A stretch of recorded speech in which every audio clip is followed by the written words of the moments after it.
Hello everyone, welcome back to Spararia YouTube channel. Alright guys, so in this video I would like to share you a tutorial on how to fix Google that keeps stopping on Poco C65 easily. Alright guys, so if the Google on your cell phone suddenly doesn't work and cannot be opened and it says Google has stopped, don't worry because here I have the solution. So without any further ado, let's get started to the tutorial.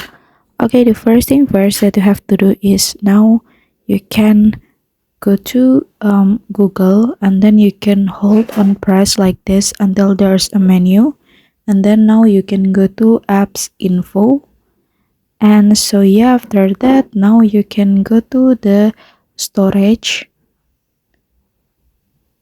and then now you have to clear the data.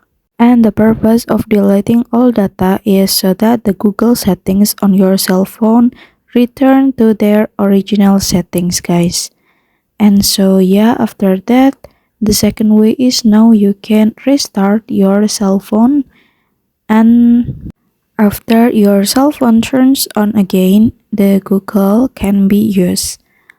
Alright guys, so yeah, here's the tutorial on how to fix Google keeps stopping on Poco C65 easily. And then thank you so much for watching.